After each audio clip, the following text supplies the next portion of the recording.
Cuando hablamos de escuela, cuando hablamos de instrucción, cuando hablamos de instituto, un lugar de formación, sabemos que vamos a estar recibiendo información, ¿verdad? La cual nos va a ayudar a nosotros ya sea lo que estemos estudiando, para las distintas áreas de nuestra vida. Y es interesante ver la manera en cómo el Señor enseña a su pueblo a depender de Él, a buscarle a Él, a tenerle a Dios como su único sustento, como su única confianza, como lo único en lo cual deberían de descansar. Y en el estudio que estamos teniendo de Pentateuco en Panorama, ya entramos en el Éxodo y la semana pasada estuvimos viendo acerca, ¿se acuerda?, de las plagas, la Pascua y posteriormente la salida. Al final allí cruzan el Mar Rojo y terminamos en el capítulo 15, ¿verdad?, de Éxodo, con este hermoso cántico de Moisés alabando a Dios porque Él es el que tiene poder, ¿no? Y como dice el verso 18 del capítulo 15 de Éxodo, dice: el Señor reinará para siempre. Y después de esta gran obra de Dios de abrir el mar y cruzar en seco, no solamente eso, sino que cuando el ejército de Faraón se dispuso a perseguirles y darles muerte, el Señor también terminó con ellos y termina rescatando a su pueblo y poniéndolo a salvo de las manos de Faraón y su ejército. Comienza marzo, ¿no? Ya queda poquito para marzo, 200 estudiantes. El comienzo de clases, ¿no? ¿Y quieren que comiencen las clases los estudiantes que están acá? ¿No? ¿Quieren que comience mañana? ¿No? Cuando comienzan las clases, sí, viene una nueva etapa. Para algunos es un desafío, otros comienzan la universidad este año, y es un tiempo donde nos vamos a encontrar con cambios, pero sobre todo, en este caso para el pueblo de Israel, se va a encontrar con no solamente enseñanzas de parte de Dios. Lo que queremos ver hoy día va desde el capítulo 15, verso 22, hasta el capítulo 18 completo. Y en estos capítulos vamos a ver cómo el pueblo de Israel se enfrenta al menos a 4 pruebas y posteriormente a una crisis que tiene que ver con Moisés, pero que tiene que ver no solo con él, sino que con él en relación al pueblo. Por lo tanto, compete a todos los que están allí. Y nosotros poder aprender de esto que pasa. Son relatos para muchos de nosotros conocidos, ¿no? Pero queremos ir allí y poder desentrañar también cuáles son, qué es lo que está sucediendo detrás de todos estos eventos, para también sacar las lecciones para el día de hoy para nosotros, ¿no? Poder aprender qué significó para ellos en ese entonces, qué significó para los que están por entrar a la tierra prometida, que son los primeros lectores de estas historias, y también para nosotros, miles de años después, de qué manera también esto nos hace mirar a nuestro Señor Jesucristo, que nosotros comprendemos que es también nuestro ayudador y quien es el que reina y debe reinar también en nuestra vida. Así que antes de ir allí vamos a orar nuevamente y vamos a pedirle dirección al Señor. Padre Celestial, queremos estudiar en esta mañana, en tu palabra, en este libro de Éxodo, la historia del pueblo de Israel, cómo tú le sacaste de Egipto, pero ahora al encontrarse en el desierto, sin duda fue una escuela para ellos, como lo es para nosotros, también ver sus historias y vernos reflejados claramente allí. Ayúdanos, Dios, que tu Espíritu Santo use tu palabra para hablarnos en esta mañana. Te lo rogamos en el nombre de Jesús. Amén.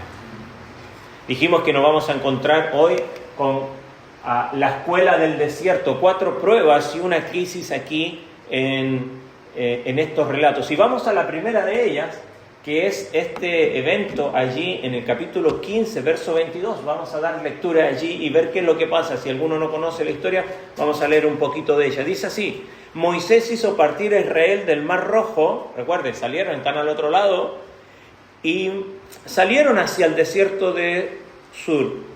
Anduvieron 3 días en el desierto y no encontraron agua. No sé si ha estado alguna vez usted en el desierto, pero estos días de calor, incluso en el campamento, que estábamos allí en la piscina y todo, por momentos decíamos los chicos, salgan, tomen agua, hidrátense para que ninguno se insole después, ¿no? Es tan necesario, ¿verdad? Y mucho más en un lugar desértico. Ahora recordemos que ellos salieron de Egipto con provisiones, ¿no? Pero después de 3 días en el desierto no había agua y no encontraban agua. Y cuando llegaron a Mara, donde había agua, dice el texto que no pudieron beber de las aguas de Mara porque eran amargas. No sabemos qué es lo que causaba eso, probablemente era algún lugar con más minerales, probablemente haya sido no agua dulce, sino que agua más salada o más salobre, pero era amarga. Y dice que, por tanto, al lugar le pusieron el nombre de Mara, que significa precisamente esto.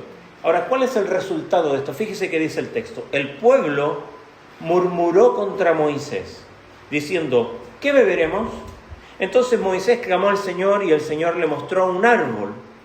Y él lo echó en las aguas y las aguas se volvieron dulces. Y Dios les dio allí un estatuto y una ordenanza.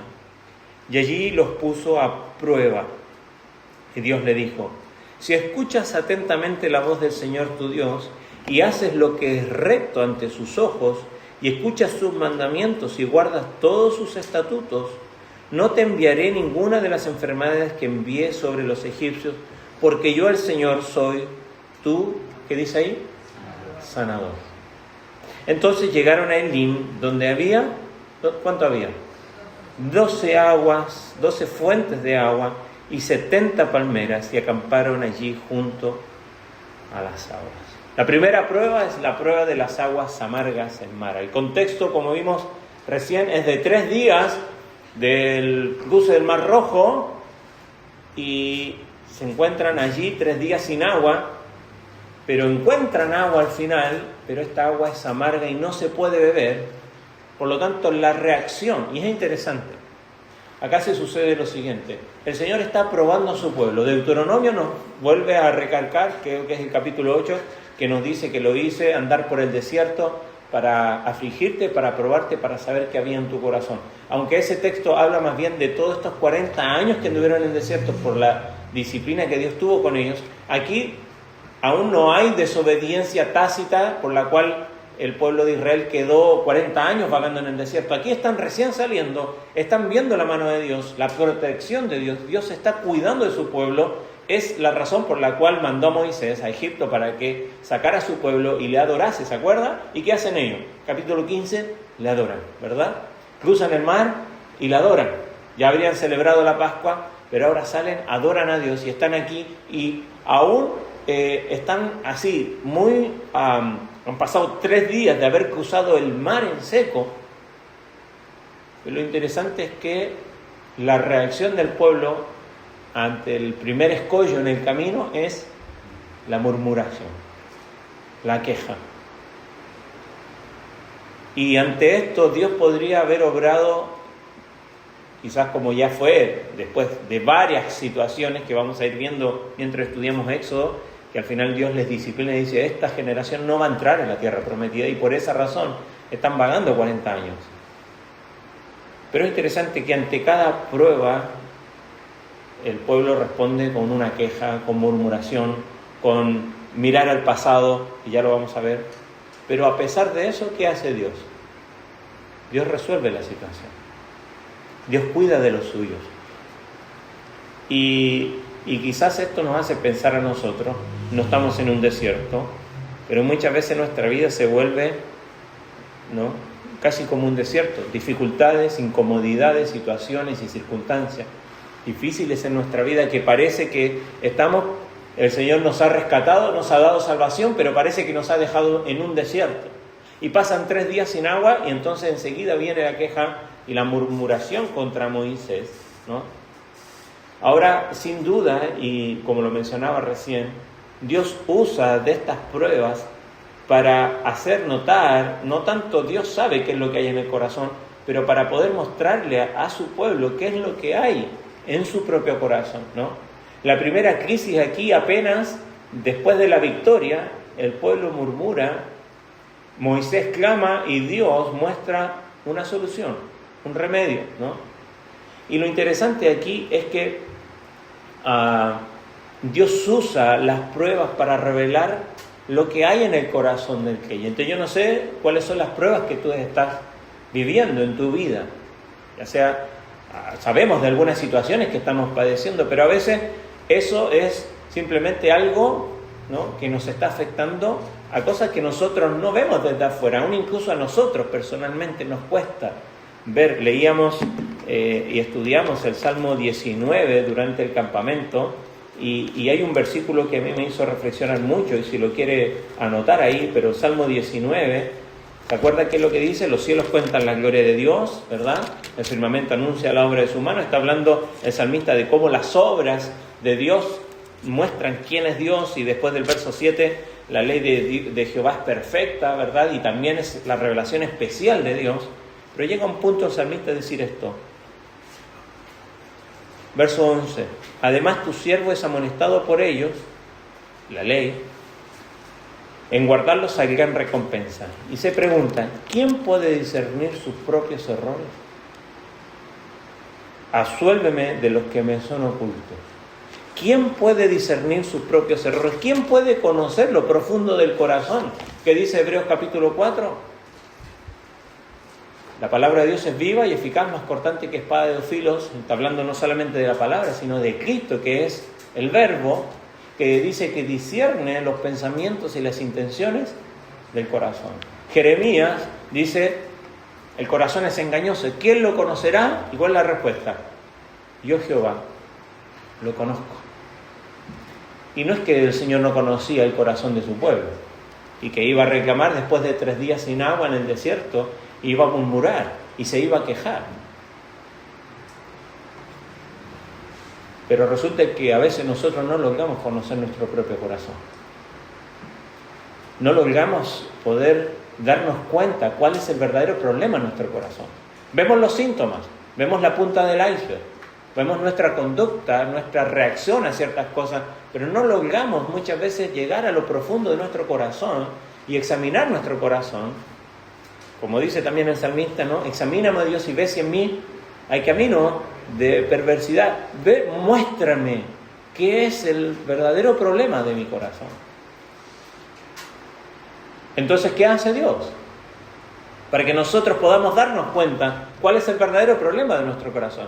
Lo más probable, si no lo más cierto, es que el Señor ponga pruebas en nuestra vida, como lo puso aquí 3 días después de esta gran victoria. No hay agua. Pero no es que no haya agua, es que después de 3 días encuentran agua. Pero ¿cómo eran estas aguas? Eran amargas.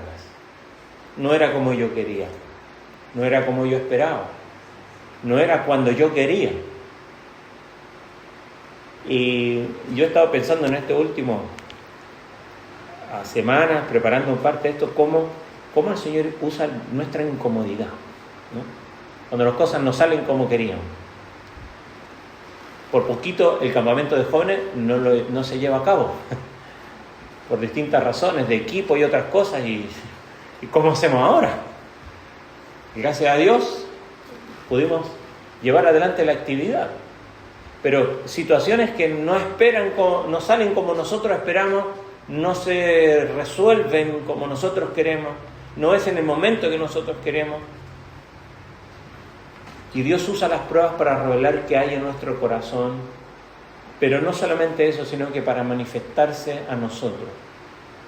Y es llamativo que en esto, ¿cuál es el nombre que conocemos de Dios aquí? Verso 26. Porque yo, el Señor, soy tú. En el hebreo es Jehová Rafa, ¿no? El Señor que sana. Y Dios enseña que Él puede endulzar esas experiencias amargas si se busca su ayuda. Porque ellos clamaron, Moisés clamó, pero clamó porque el pueblo se quejó. Y Dios le dice, ¿sabes? Hay un árbol, tíralo y esto va a endulzar. De vuelta, no sabemos qué árbol, y los científicos han intentado ver qué árbol podría endulzar ciertas aguas. Esto es un milagro, es una obra sobrenatural de Dios, tal como abrió el mar, ¿no? Pero él quería mostrarles que es Dios quien puede volver lo amargo del pecado, lo amargo de la queja, lo amargo de la murmuración, en algo realmente dulce para tu vida, que puedas saciar. Pero fíjate el detalle. Después de esto dice que encontraron Elim. No sabemos cuánto es la distancia, pero si fuese mucha nos diría, y después de 3 días, así como dice, después de 3 días encontraron Mara, pero aquí dice que entonces llegaron a Elim, no nos dice que después de 3 días más. Lo más probable, quizás, por cómo va la narración, es que sea, no sé, cuando vamos en un repecho, ¿verdad? Y vemos que no hay nada, pero llegamos a la lomada y del otro lado está el pueblo, ¿no? Y decimos, todavía no llegamos. Y resulta que había que subir un poquito más nomás. Y como a veces, ¿no? En nuestra vida nos quejamos antes de tiempo, nos impacientamos y nos quejamos del mar al cual hemos llegado, pero resulta que a veces tenemos que caminar un poquito más nomás para encontrar el Elim. Esas 12 fuentes de agua. No sabemos si tiene algún significado especial que sean 12, ¿no? Pero es interesante y cómo nos enseña, ¿no? A no interpretar la dificultad como un abandono de Dios, ni usar o ver también cómo la murmuración lo único que hace es amargar el corazón. ¿Qué es lo que abre la puerta? ¿Qué es lo que hizo Moisés? Verso 25, clamó al Señor y el Señor le respondió. Entonces, en vez de quejarnos, en vez de murmurar y en vez de amargarnos por las circunstancias difíciles, cuando a veces no son tan difíciles, sino que simplemente nos falta caminar un poquito más y encontrar un lugar donde podemos ser saciados por el Señor, a buscar su ayuda siempre en la solución. Las victorias como el Mar Rojo, ¿no? Y lo vemos en casi toda la historia del pueblo de Israel, después de grandes victorias vienen momentos críticos, momentos de dificultad, donde se va a manifestar lo que realmente hay en el corazón. Pruebas inmediatas, ¿para qué? Porque ¿cómo nos sentimos cuando tenemos una gran victoria? Espiritual incluso. ¿Cómo nos sentimos? Además de bien. Nos sentimos muchas veces, esto puede caer en el orgullo, ¿no? De pensar de que, wow, ahora sí estoy bien, ahora sí mi vida está bien. Cuando al final el cruce del Mar Rojo no dependió de nada del pueblo, fue todo obra de Dios. Vencimos a los egipcios. Y cuidado, aún en las grandes victorias en nuestra vida espiritual podemos caer en el orgullo que nos va a llevar a la amargura de la murmuración y de la queja. No debemos huir de los problemas, sino preguntarnos qué quiere Dios, que aprendamos de ellos y quizás tener un poquito más de paciencia, porque Dios es el único que puede transformar lo que hoy es amargo en algo dulce. Pero ¿sabes qué? No solamente eso, sino que Dios tiene preparado algo mucho mejor allí, un poquito más allá, si tienes la suficiente paciencia de esperar y de continuar, aun cuando hay incomodidad, aun cuando hay dificultad, aun cuando lo que está a nuestro alrededor parece difícil. Y esa es la primera prueba. ¿Cuál es la segunda prueba? Capítulo 16 dice, partieron de Elim y toda la congregación de los israelitas llegó al desierto de Sin, que está entre Elim y Sinaí, y el día 15 del segundo mes, después de su salida a la tierra de la tierra de Egipto. Y toda la congregación de los israelitas nuevamente, ¿qué hizo? ¿Qué es lo que hace? Murmuró contra Moisés y contra Aarón, que son los líderes allí. Y los israelitas le decían, ojalá, fíjese, ojalá hubiéramos muerto a manos del Señor en la tierra de Egipto, cuando nos sentábamos junto a las ollas de carne, cuando comíamos pan hasta saciarnos, pues nos has traído a este desierto para matar de hambre a toda esta multitud. Entonces el Señor dijo a Moisés, yo haré llover pan del cielo para ustedes, el pueblo saldrá y recogerá diariamente la porción de cada día para ponerlos a prueba si andan o no en mi ley. Y en el sexto día, cuando preparen lo que traigan, la porción será el doble el doble de lo que recogen diariamente. Entonces Moisés y Aarón dijeron así a los israelitas y dieron la instrucción, ¿no? Y esta historia la conocemos la mayoría, ¿no?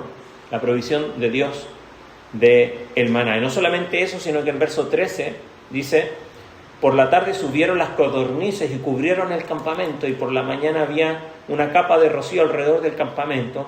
Cuando la capa de rocío se evaporó, había sobre la superficie del desierto una cosa delgada, como copos, menuda, como las carchas sobre la tierra. Al verla, los israelitas dijeron unos a otros: ¿qué es esto? Porque no sabían qué era.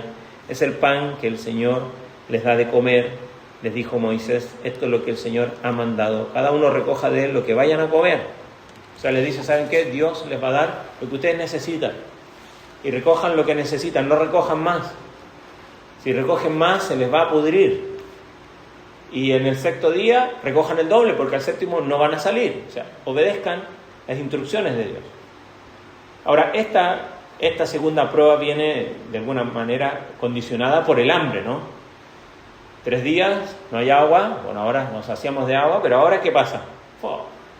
En Egipto nos comíamos sendo asado, ¿no? Alto asado nos comíamos ahí en Egipto. ¿Y ahora qué hay? No hay nada para comer. Ojalá hubiéramos muerto allí, dice, en Egipto, por la carne. Yo no sé, algún uruguayo quizás, ¿no?, se anima a decir eso después de muchos días sin un asado, ¿no? Pero un mes después de salir de Egipto, el pueblo teme morir de hambre y ahora añora las ollas de carne. Pero ¿cómo estaban en Egipto? ¿Qué eran en Egipto? Eran esclavos. Qué paradójico, ¿no? Que en la dificultad muchas veces deseamos volver a la esclavitud. ¿Cuántos de nosotros no hemos visto en nuestra vida pasada sin Cristo y hemos dicho: pero antes no me iba tan mal, no tenía los problemas que tengo ahora, la gente era buena? Eso nos engañamos, ¿no? Dios provee, esta es la enseñanza, Dios provee el pan del cielo para enseñar al menos 2 cosas: dependencia de Dios y una dependencia diaria, porque cada día tenían que recoger para lo que necesitaran para ese día. Y el texto dice aquí que algunos, más adelante en el capítulo 16, ¿no?, que aquellos que recogieron más, se cree que se recogía al menos 2 litros, ¿no? Era más o menos la medida, ¿no? 2 jarras más o menos, una jarra grande de esta supuesta, tendrían como 2 kilos de harina, si fuera algo parecido como la harina, que era lo que se cree que podría haber sido, algún tipo de ¿cómo se llama este grano? Hay quienes han estudiado, porque ¿cómo va a depender tanto tiempo del maná? ¿Alguien conoce la quinoa? ¿Alguien conoce la quinoa? Bueno, es un súper cereal, ¿no? Tiene muchas cosas que tienen varios cereales, ¿no? Y algunos piensan que podría haber sido como eso, ¿no?, que es una semilla muy pequeña, se muele, se hace harina, se puede comer así nomás, como ensalada. Hay muchas maneras de cocinar. Obviamente no lo era, pero algo parecido. Pero lo que quería mostrar era que ellos necesitaban depender diariamente de Dios, pero no solamente eso, sino que obedecer a Dios en la forma. Y aquí nos muestra algo, que para Dios no es solo importante el qué, sino también el cómo. Porque Dios le dice: van a recoger lo que necesita cada uno, no recojan más. No recojan para que si falta, no recojan. El Señor cada día les va a proveer. Y en efecto, háganlo el doble. Y dice el texto que algunos al séptimo día no creyeron lo que Dios había dicho, pero al séptimo día no había maná. Ellos tenían que obedecer lo que Dios les había dicho. Entonces aquí el Señor, la enseñanza clave es que Él quiere enseñar dependencia diaria de Él, pero también obediencia en la forma a sus instrucciones. Y nos enseña que es tan importante para Dios el qué hacemos para Él, pero también el cómo lo hacemos. Y claro, la mayoría de las veces fallamos en el qué, ¿no?, en que no le hacemos caso a Dios. Pero a veces hacemos lo correcto, hacemos lo justo, pero ¿saben qué fallamos? En cómo lo hacemos. Y muchas veces es allí donde genera más conflicto en nuestra vida. Debemos buscar, sin duda, en nuestra vida el sustento diario espiritual para nosotros y no tratar de vivir de lo que hemos recibido antes. El Señor quiere darte el pan diario cada día. No quiere que vivas del pan de ayer. No quieres que vivas de la gracia del pasado. Sí, yo a mis 20 años, a mis 25 años, cuando conocí al Señor, son hermosos esos momentos para recordarlos y traer frescura a nuestra vida. Como lo dice, ¿no? Jesucristo cuando escribe a la iglesia de Éfeso, ¿se acuerda? Yo reconozco tus obras, tu arduo trabajo, pero tengo algo contra ti. Perdiste tu primer amor. Perdiste ese vigor que tuviste cuando comenzaste de tener a Cristo en el primer lugar. Y es lindo recordar eso, pero no sirve para vivir de eso. Cada día necesitas depender del Señor y cada día necesitas obedecer al Señor en algo tan pequeño, para ellos en este caso, como recolectar lo necesario para el día. Eso es lo que nos prepara para otros mandamientos más grandes. Como vimos, la segunda prueba, el hambre, Dios provee el maná, ¿no? El maná enseña la dependencia cotidiana y no la acumulación ansiosa de, sin duda, y tenemos principio en la Escritura, de ser diligentes, ¿no? Y ser precavidos y prepararnos para mañana. La historia de José que vimos antes, ¿se acuerdan? Vienen 7 años de hambre, saquemos 1/5 de lo que se produce, entonces así vamos a tener cuando haya complicación.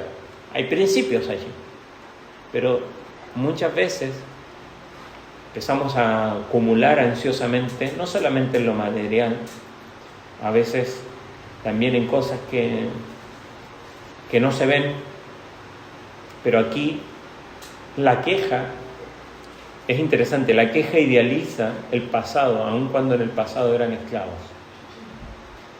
Y la fe se vive día a día, no por reservas, ¿no? Es diferente a un auto. Un auto uno lo llena el tanque y tiene para andar varios kilómetros y después cuando ya empieza a bajar la aguja, no espera que prenda la luz, eso es malo en un auto, lo vuelve a llenar, ¿no? Esto es, cada día hay que ir a la estación. Cada día hay que ir a la estación bíblica para llenar nuestro tanque. Cada día.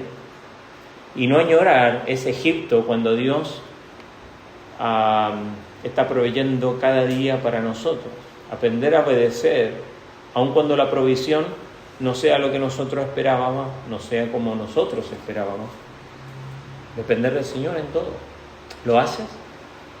¿Dependes de Dios cada día? ¿Obedeces al Señor cada día? A la manera de Dios, no a la tuya. Tercera prueba, avancemos.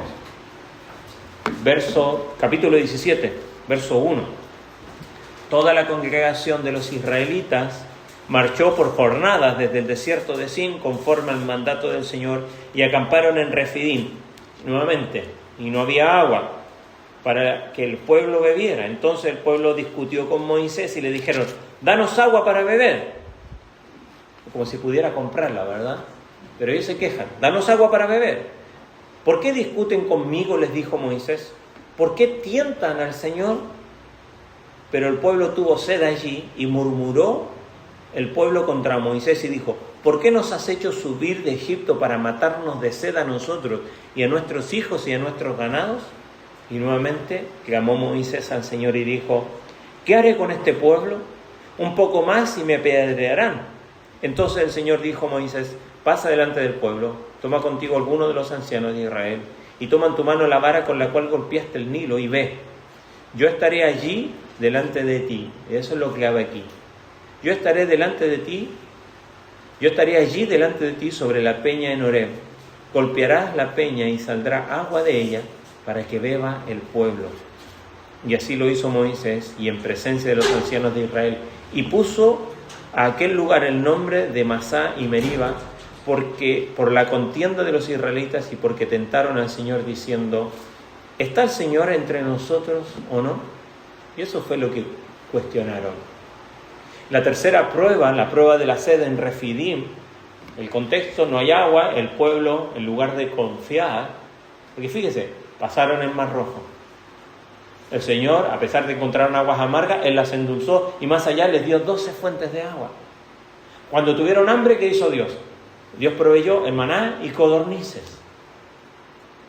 Y ahora no hay agua. Y en vez de decir: Señor, provee tú de agua, porque así como lo hiciste antes, lo vas a hacer ahora, ¿verdad? ¿Es lo que haríamos nosotros? No lo sé, creo que no.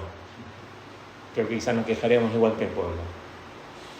Pero es interesante, no hay agua y en lugar de confiar, pelean con Moisés y tientan a Dios preguntando, ¿por qué está la tentación? Al final, verso 7, ¿está el Señor realmente con nosotros o nos abandonó? ¿Y qué es la solución? ¿Cómo obra Dios? Él le manda a Moisés a golpear una roca, la peña de Oreb. Al parecer era una roca bastante significativa ahí en algún lugar, no era una piedra pequeña. Al parecer una roca bastante llamativa allí, y le dice que la golpee y que de allí va a salir agua.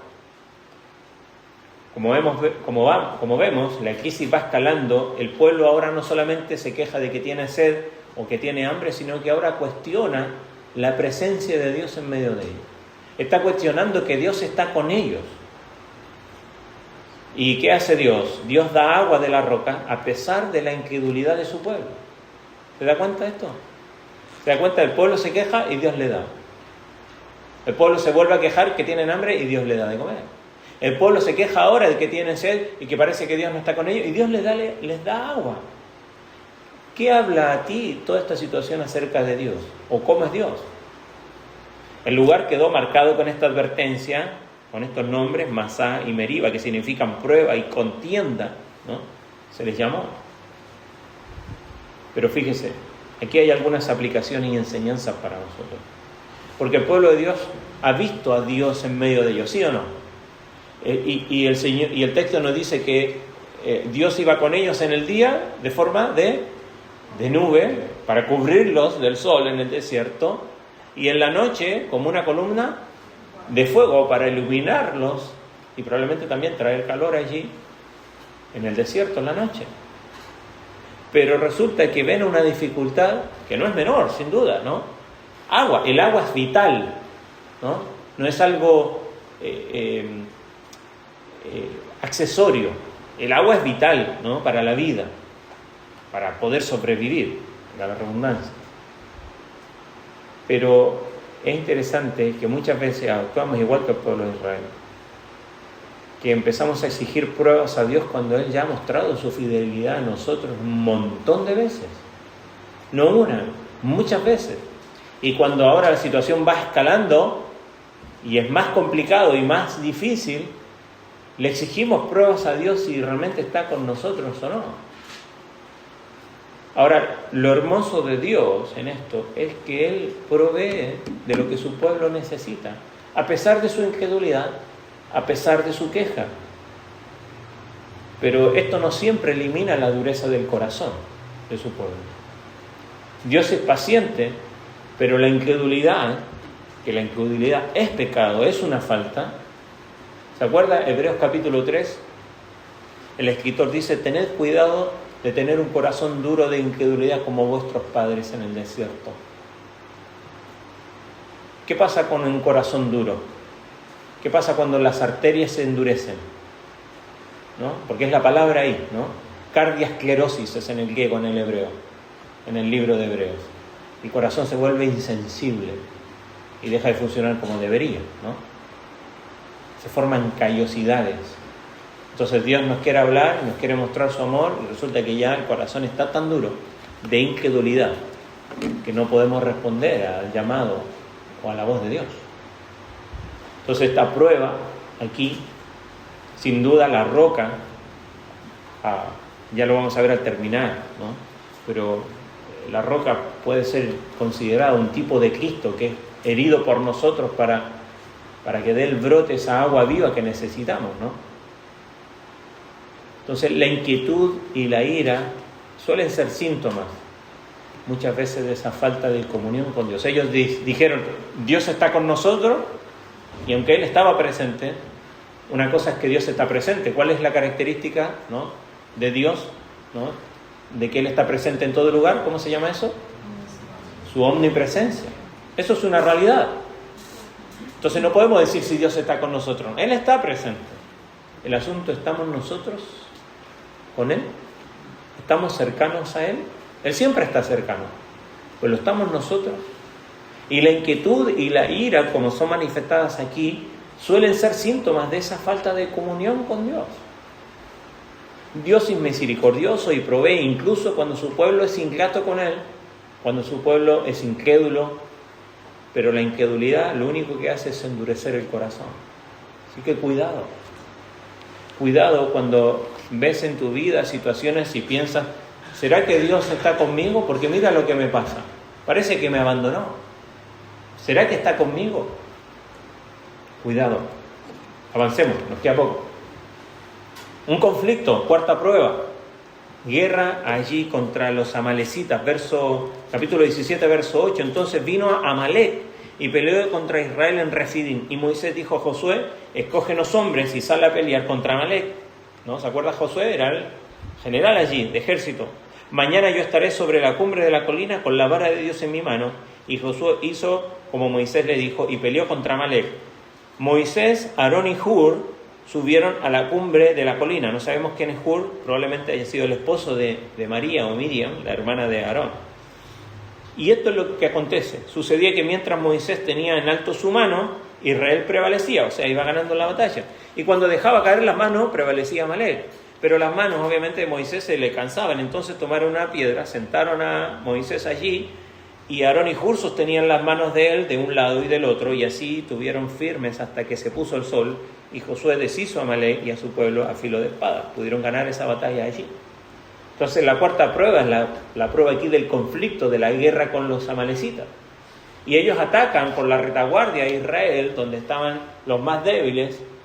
Pero lo interesante de esta historia es que la victoria depende tanto del esfuerzo humano, porque le dice Moisés a Josué, sale a pelear, y Josué está luchando, como de la intercesión espiritual de Moisés allí en el monte, ¿no? Levantando la vara, ayudado en este caso por Aarón y Hur. Y acá es interesante porque más adelante, verso 14, entonces dijo el Señor a Moisés, escribe esto en un libro para que sirva de memorial y haz saber a Josué que yo borraré por completo la memoria de Amalec debajo del cielo. Y edificó Moisés un altar y puso por su nombre, el Señor es mi estandarte, Jehová Nisi. Y dijo, el Señor lo ha jurado, el Señor hará guerra contra Amalec de generación en generación. Y aquí Dios se revela nuevamente con un nombre, diciendo, el Señor es mi bandera, Él es mi estandarte. Sin duda, vemos siempre que el enemigo suele atacar después de una gran bendición. Y esto nos pasa, ¿no? Después de una gran victoria, una gran bendición en nuestra vida, el enemigo no está contento con esto y usa de sus artimañas para atacarnos de una u otra manera. Situaciones de otros, de terceros, que nos afectan y estamos en un lugar con mucha bendición y resulta que sucede algo que nos pincha el globo, como decimos, ¿no? Que nos amarga o comienza a hacernos daño. Y el enemigo suele atacar después de una gran bendición. Pero aquí es interesante cómo Moisés necesita la ayuda de otros para que sostenga sus manos mediante la intercesión para poder prevalecer. Y nos marca el punto importante, y como hemos dicho algunas veces, la reunión más importante de la semana es la de los días miércoles, donde dedicamos un tiempo a orar e interceder por otros, no solamente por salud, sino por la iglesia, en lo que se predica, en lo que se enseña, por los corazones que vienen, para que se mantengan firmes en el Señor. Entonces la guerra llega después de la provisión, pero siempre la victoria depende del trabajo conjunto en hacer lo que está en nuestra mano, pero también de la dependencia en oración y la intercesión al Señor. Jehová es nuestro estandarte, Él es el que va adelante y nos da la victoria, pero tenemos que buscarle en oración y hacer también lo que está en nuestra mano, lo que nos corresponde hacer, y no quedarnos sentados orando a Dios diciendo, bueno Señor, tú eres poderoso para ayudarme, para hacer lo que yo necesito. No, el Señor va a hacer lo que tú no puedes hacer, y tú y yo debemos hacer lo que debemos hacer. La vida espiritual incluye conflicto muchas veces.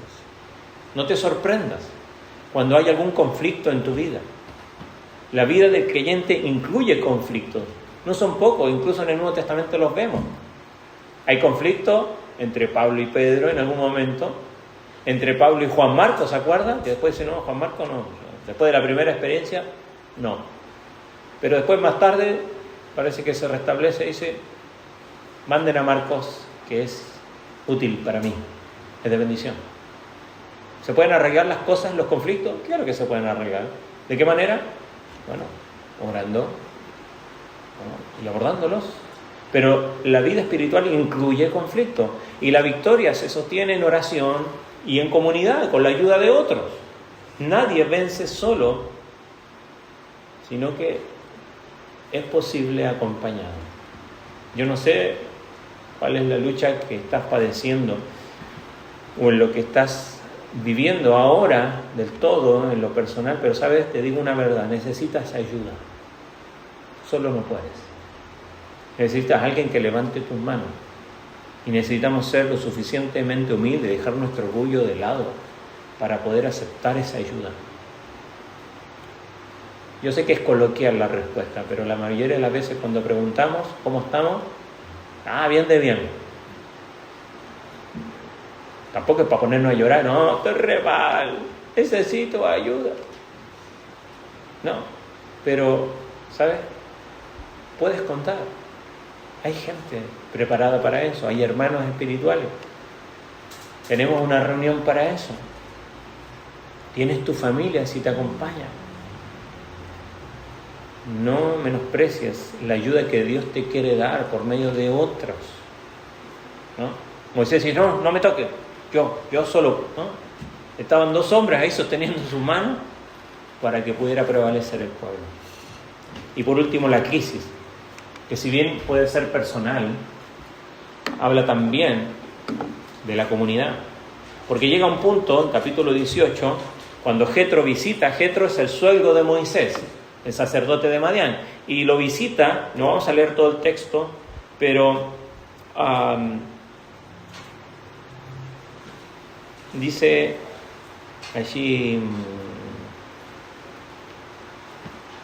verso 13 de capítulo 18, al día siguiente Moisés se sentó a juzgar al pueblo. Recordemos, era el líder, ¿no? Y el pueblo estuvo delante de Moisés desde la mañana hasta el atardecer. O sea, acá la mañana no está hablando de las 8. ¿A qué hora amanece? ¿A qué hora está amaneciendo estos días? 6. ¿Cuándo se pone el sol? 8. ¿No? ¿Sí? ¿Por ahí? ¿7:30, 8? Bueno. Entonces tú, así, desde las 6 de la mañana hasta las 8. ¿Cuántos son? ¿14 horas? 14 horas. Moisés, al menos en el verano. No sabemos en esta fecha aquí, pero está allí. Al menos 12 horas juzgando al pueblo. Y cuando el suegro de Moisés vio todo lo que él hacía por el pueblo, dijo, ¿qué es esto que haces por el pueblo?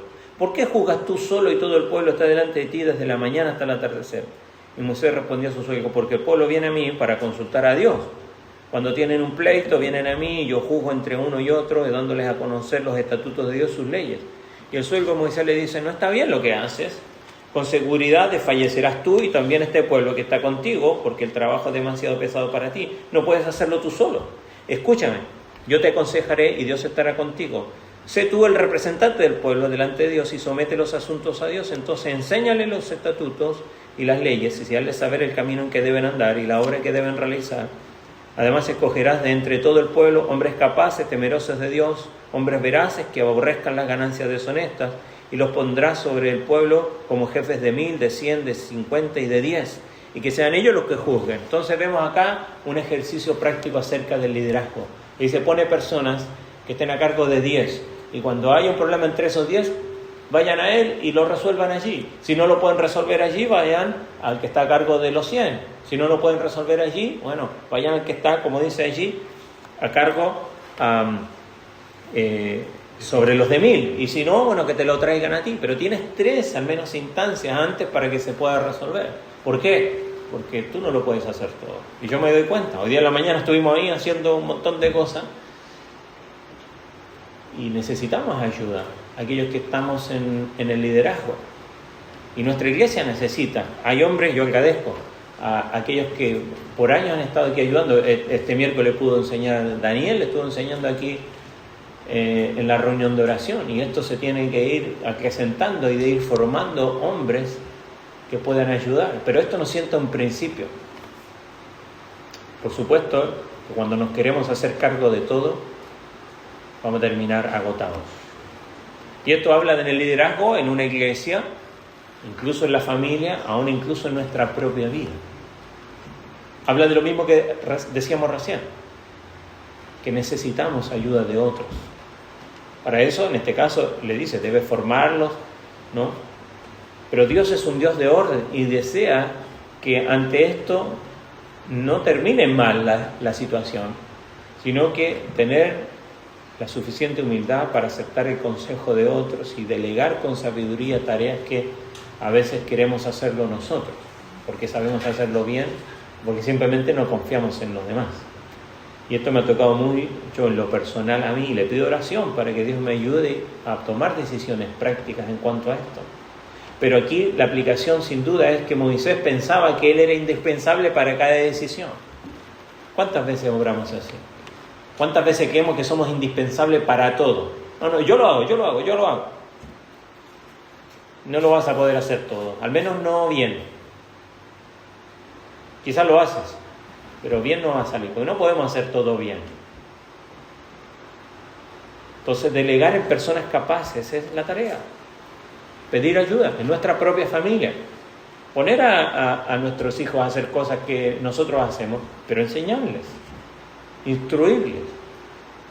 No solamente porque necesitamos la ayuda, también, aquí un punto práctico, porque ellos necesitan aprender lo que van a hacer el día de mañana.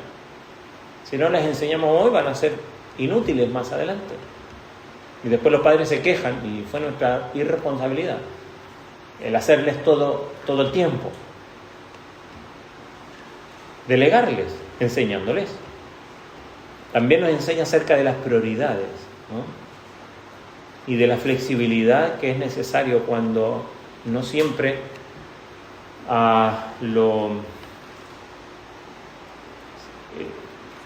las cosas se llevan adelante como lo hemos planificado en nuestra mente, ¿no? En el camino surgen dificultades como estas y hay que cambiar. Y la flexibilidad es una virtud que el Espíritu Santo siempre nos ayuda a llevar adelante.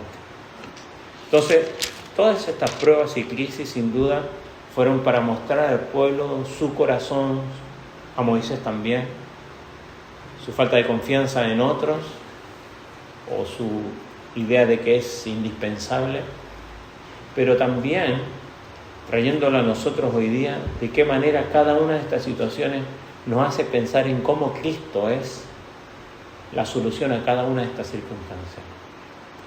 Porque sin duda cuando llegamos a estas aguas, o cuando el pueblo llega más bien a estas aguas amargas, Dios le ordena arrojar un árbol allí, un madero. Y sin duda no un madero, pero fue en la cruz de Cristo ese simbolismo, el cual tiene el poder de transformar las amargas experiencias del pecado, ¿no? En nuestra vida. Sin la cruz en nuestra vida, la amargura del pecado va a seguir afectando nuestra vida, nuestro corazón. Es la cruz de Cristo la que hace la diferencia. Es Cristo quien puede traer a nosotros esta dulzura que nuestro corazón necesita. Y como dice ahí, Jehová se manifestó con un nombre. ¿Cuál era? Jehová Rafa. Yo soy tu sanador. ¿Se acuerda Jesús? Viene un hombre, cojo de nacimiento, que no tenía nadie que lo echara en las aguas aparentemente que lo podían sanar. ¿Y qué le hace? ¿Qué le pregunta? ¿Se acuerda? ¿Quieres ser sano? Como diríamos nosotros, ¿me estás embromando? ¿Cómo no va a querer ser sano? Pero es allí el Señor el que quiere sanar tu vida y la enfermedad del pecado que reside en nosotros para tener esa sanidad espiritual. Es Cristo, así como un árbol quitó la amargura de esas aguas. Es la cruz de Cristo la que puede quitar la amargura del pecado en tu vida, quizás pecado propio o el pecado de otros. Pero Dios sigue preguntando, ¿quieres ser sano? Es Cristo quien te puede quitar esa amargura. Cuando llegan al hambre, cuando llegan con hambre, sin duda el maná es un tipo de Cristo. ¿Se acuerda que dice Cristo, yo soy el pan de vida? Sin duda vino a la mente esta imagen a los que estaban escuchando ahí en Juan 6. El maná era puro y dulce, Sin duda el creyente debe recibir por la fe y alimentarse de Cristo. ¿Qué dice Pablo? Que la palabra de Cristo more en abundancia en vosotros. Él es nuestro alimento diario. Dependemos de Él y debemos obedecerle a Él, como tenían que hacer en el desierto, ¿no? Depender de Él diariamente y recoger lo que necesitaban a la manera que el Señor lo dijo. Con Cristo es igual. Dependemos de Él diariamente. Necesitamos buscarle diariamente a Él y obedecerle a su manera, no a la nuestra. El Señor dice, oíste que fue dicho,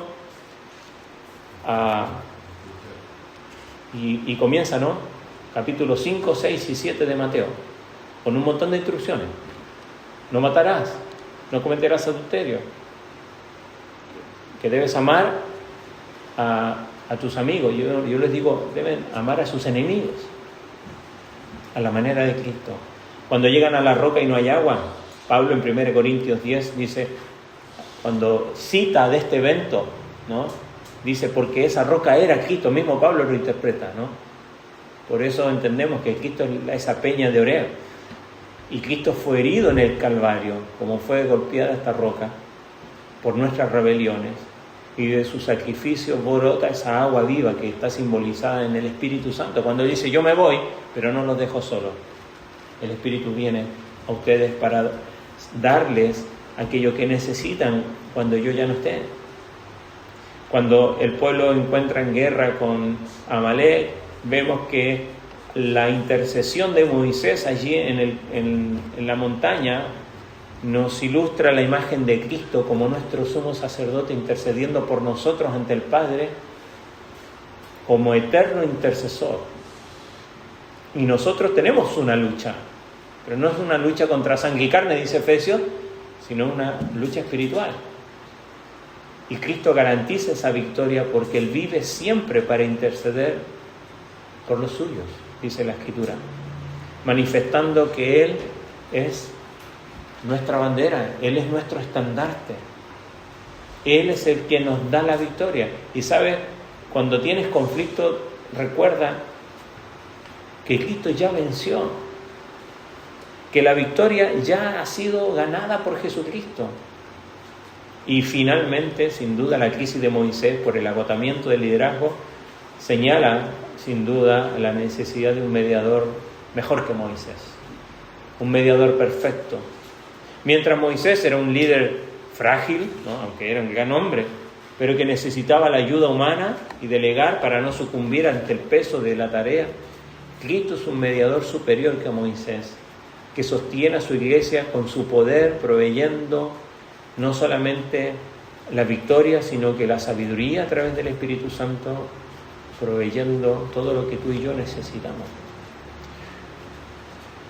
Tu vida, cuando es probada, ¿cómo reaccionas? ¿Se parece al pueblo? Queja, murmuración, incredulidad.